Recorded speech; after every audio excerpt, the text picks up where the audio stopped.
Hi, you're listening to Sharing Values Across Borders, a podcast featuring Christoph Stuckelberger as he recounts the first 20 years of the Globe Ethics story.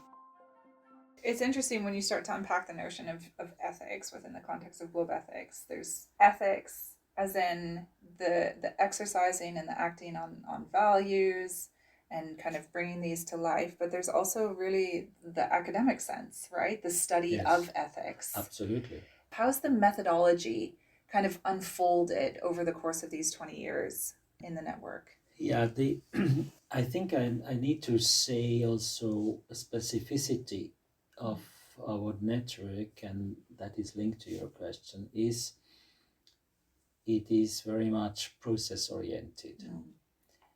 And I say that because, of course, I was also influenced, or better maybe encouraged by, it was a time of globalization, 2000, beginning of this century. And so the term global, we have to see it in the context of 1989, break of the Berlin Wall, 1990 to 2000, this hype of globalization. Now the world will be one. There is no people or world anymore, and I was always happy and skeptical at the same time. Since this time, I said, look, this hype I cannot share. We see all the negative side of globalization, but we see the chances. But the year or the period of an organization's native, so to say, phase is always important. And it's not by chance that it was 2004 when I founded it, because it was still the globalization hype, Right. but it was at the same time already a bit a more reflected way. Until 2007, then with the financial crash, Right. And it was already the first break of this hype. But were still, 2000 to 2007 was still this positive openness. The world was open, China was open, everybody opened their borders, and that allowed a lot. And that was also the time from where a pioneer in the 90s already, Hans Küng, came up with his global ethic without S concept. And I was in touch, he grew up only a few kilometers beside where I grew up in Switzerland. But I knew him. He was still a professor in Germany and then retired. And I liked his concept of ethics in a global perspective. But I was at the same time critical because he had a very centralistic approach. I'm the Pope of ethics, and I tell the world what ethics means. I'm a bit sharp on that because I discussed it with him openly. And I always told him, look, I was very friendly to him. And I also still, I have a great respect for his pioneering work. But I remember vividly a debate we had in Davos at the World Economic Forum, where I also offered some debates, and he invited for a table dinner, about 70 people on tables, and he told the world what are the 7 or 5 values that we have to believe in and which are common to humanity. And then a Middle East woman stood up and said, but listen, Professor Küng, Excellency, gender equality, which is one of your values, we have a slightly different view.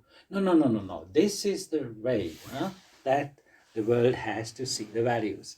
And that was for me an eye-opener. That was in maybe 2002 or so. I said, look, this is not the way. That's why I invited a group of 25 people and said, we develop it together. Not I teach you what are the values to believe in and to promote, but it's a collaborative approach. That's why I call it network. So the three parts of the title, globeethics.net, global ethics and network, is the DNA of, now we skip the net from the title, but that is the DNA of it. It has to be global, it has to be values oriented and a network. But now we together say what we mean by that. And that leads now back to your question about the values, the differentiation by culture, by religion. And the wonderful thing is, and this is really, I'm so thankful for that, is you could say that's not happening because we have so different worldviews and we cannot find each other. But the wonderful thing is that in this network, in all these 20 years, we have people who have, on one hand, a stable ground in their own tradition, and they are open at the same time. And I think that is the key for me. I have not a theory, but my life experience is that you cannot be open to others if you have not your own identity. So you need to have your own conviction, which makes you open. And this lesson I learned in Teze. I open another bracket. I was since 17, when I was 18, I was the first time in Teze. And I always wondered, how is it possible that this community has strict rules, has strict order, has strict values for their own community, and at the same time they have people from all religions, and they are not asking for a confession before you enter Teze. Everybody is there.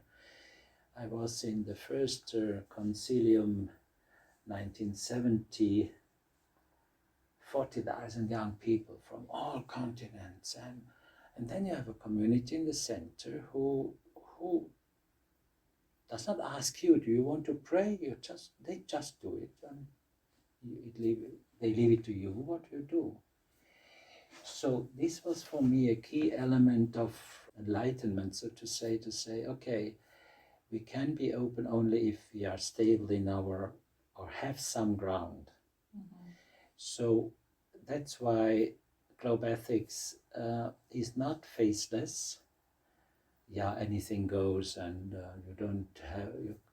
you should not have your conviction, because that can be a danger for others. No, the opposite. Because if you have not your own conviction, then you're lost, and so much in insecurity, and every other view is a threat for you, because it questions your identity. But if you have at least a minimum of stability in your own value system, to say, yeah, we should not have religious education in schools. We have to, because people can be open as adults only if they have at one point they are familiar with, is it Islamic or Christian or Buddhist or Hindu, but at least they have first identity that they can then change. So that was the issue. That's why, and that also was then a careful reflection for the 25. First, I thought I invite people from all religions and non-believers and so on. But then I felt it may not work. It's too much. So I started with 25 people from the ecumenical family. Because I knew from my ecumenical experience there is already some common ground We may be very different from Zimbabwe. A Pentecostal is different from a Chinese Protestant or whatever. But at least there is some respect for each other. So, and then I said from day one, we start with people from the ecumenical family for this design workshop, but we will certainly, after a few years, open up to other religions. And that was the process. So we had the first board, maybe 4 of the 5 were with a Christian background, but then we said from day one, after 4 years, we will have an interfaith and non-faith board of foundation. When we had a Buddhist, a Muslim, 2 women, Hindu, and Christians and non-believers. I had a clear idea, and at the same time the openness for modifying. And that leads back to the question of the values. We published in 2016 a book on values, I can show you also, where I think we reflected about 20 values and 10 virtues. And so we did not say the list of 8 values will be in stone for the next 50 years. Right. This is the new strategy. Right. Where Fadi and the team, some input from my side, but I was even not in the driver's seat for that. And they came up with these 8. And that's fine. And so looking at this list, we have justice, dignity, quality, integrity, peace, inclusiveness, sustainability, and responsibility. So, ones like sustainability, justice, peace, inclusiveness, those ones show up quite often, in the ecumenical world, interfaith, and civil society worlds enough. For example, quality is something that kind of leaps out as being a bit distinctive. And so when you're looking at this list, Christoph, is there one or maybe 1 or 2 of these values that leaps out you that like, these are the values that really speak to my internal moral compass? When my feet hit the ground in the morning, which among these really kind of fuels you? Yeah, somehow all of them. I know, it was a mean question. No, because why? I will show you my model of ethics where these are related to each other. Of course. The relationality is a key element of my ethics. So, and that is another difference to Hans Küng. He had a pyramid of values, 5, and then even within the 5, the pyramid. And maybe you have seen it. I have this design of I put the values on a circle, and each value is linked to the others with a line. For me, responsibility and integrity are 2 key. But the others, as I said, are as somehow as important. Because, for example, you cannot have integrity without quality, professionalism, which includes transparency and so on and so on. I open another ecumenical bracket, you know it also from Keck, the trilogy of justice, peace, and integrity of creation. So equality between humans, peace, and then the inclusiveness with the non-human environment. These were key elements for my development over the last 40 years. I was key in the Ecumenical Assembly in Basel, 1989. So these are all elements, the people sometimes ask, how did it come, this idea of global ethics, that it was not falling from heaven. It is a development, over decades, and then crystallizing to this global level and network idea. So I could not, for example, we cannot have justice without justice with the environment. I mean, environmental or climate justice, as it's called, is then linking to sustainability. So my habilitation was with the title Environment and Development. So environmental ethics was always linked to developmental ethics for me. And again, that I'm a child of my time. 1992 was the Rio conference on sustainability.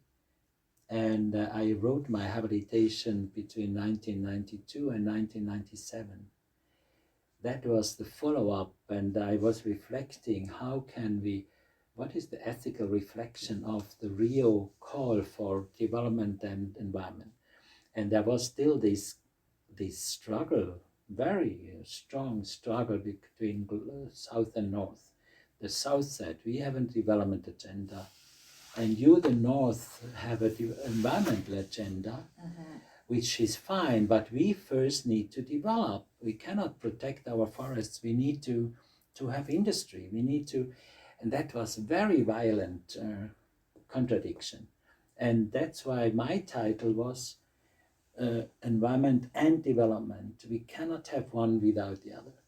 And that leads me to another one, which has to do with inclusiveness. And one of my core mission I see also for global ethics and for myself is the bridge making, and instead of the or.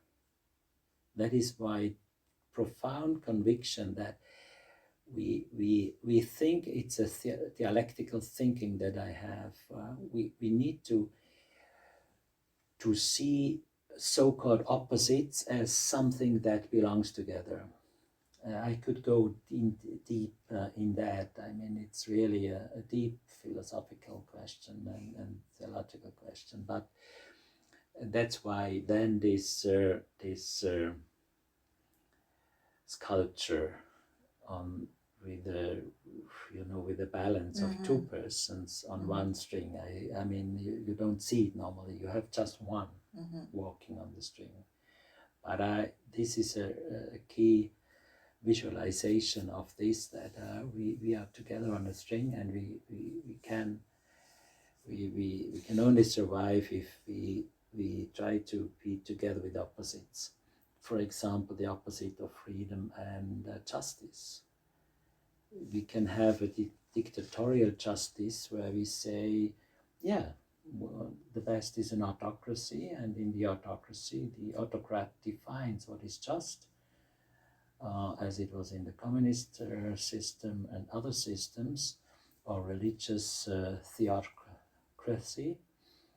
So a leader defines what is just, and then the followers have to follow.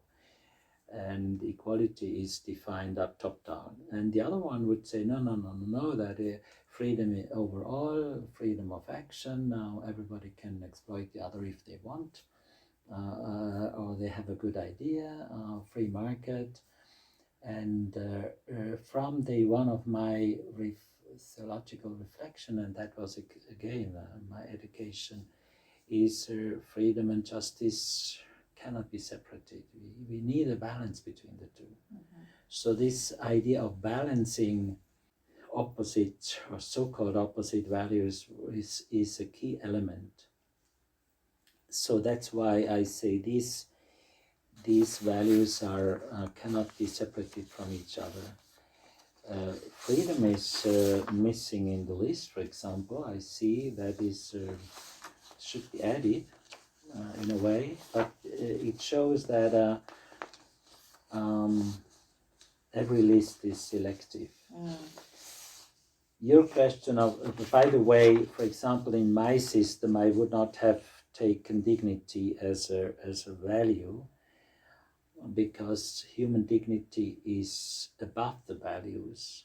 It's not a value among others, but that is again, we can define the universe of values in different ways. Indeed, yeah. So that's why I said I live with it. It's not I would not put it on the same level as the others. The same is a bit with the differentiation between values and virtues. Right. So integrity is for me a virtue and not a value. The difference is that values are orientation for individuals and for communities and for institutions. Mm-hmm. For example, you can have core values of a school or of a state, but virtues are always individual. I cannot say an institution is honest. Honesty is a virtue, is not a value. But this is my definition. I don't say that that is the only way of thinking, and because the distinction of values and virtues, for example, is in Hinduism or in Buddhism not exactly the same. So no, and once you start talking about virtues, that has really specific theological currency as well, for philosophical also. Mm-hmm. Yeah. Indeed.